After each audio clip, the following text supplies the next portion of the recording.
शांति। आज 28 मई 2022 है और आज के अव्यक्त इशारों में बाबा हमें याद दिला रहे हैं कि जो कुछ भी हो रहा है कहीं ना कहीं ड्रामा प्लान अनुसार तो है ही है, लेकिन हम आत्माओं का भी उसमें एक बहुत बड़ा योगदान है। जैसे बाबा कहते हैं कि मैं बच्चों की पुकार पर आता हूँ, ऐसे ही बच्चों के द्वारा ही बाबा सर्व कार्य कराते हैं। तो आइए जानते हैं ऐसे ही एक कर्तव्य को आज के बाबा के अव्यक्त इशारों से। आप लोगों ने प्रकृति को सेवा दी है कि खूब सफाई करो, उसको लंबा लंबा झाड़ू दिया है, सफा करो। तो आपके ऑर्डर से वह सफाई कराएगी, इसलिए आप कभी हलचल में नहीं आना।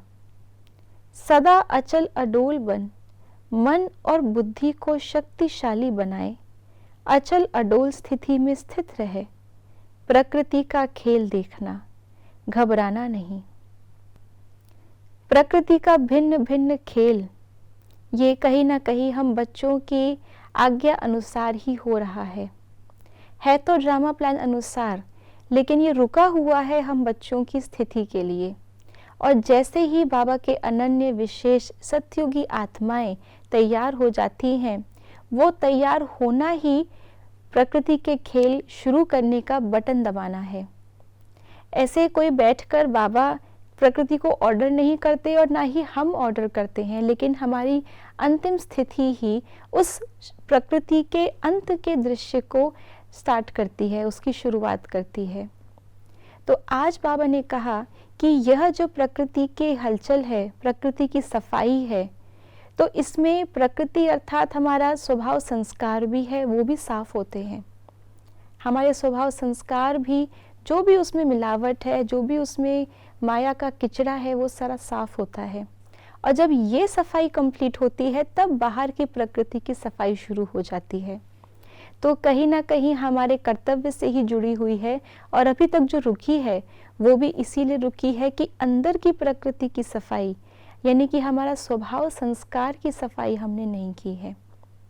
तो ये करने के लिए और बाहर की प्रकृति की हलचल से बचने के लिए इन दोनों का एक ही साधन है जो आज बाबा ने हमें बताया, वो है बुद्धि को शक्तिशाली बनाना।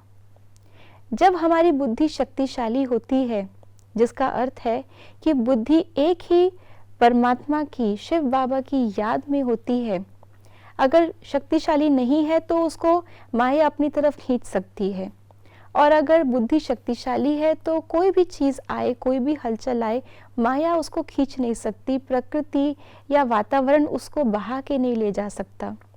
ऐसी शक्तिशाली स्थिति से ही हमारे, जिसको कहते हैं ज्वालामुखी योग, इसी से हमारे स्वभाव संस्कार भी शुद्ध होते हैं और उसी का परिणाम जो बाहर की प्रकृति भी शुद्ध होती जाती है। तो इस बुद्धि को शक्तिशाली बनाने के लिए बाबा जो हमें रोज़ ज्ञान के इतने भंडार दे रहे हैं, मुरली सुना रहे हैं, उसके द्वारा, उस भोजन के द्वारा अपनी बुद्धि को शक्तिशाली बनाएंगे और योग के द्वारा उसकी सफाई करेंगे। ओम शांति।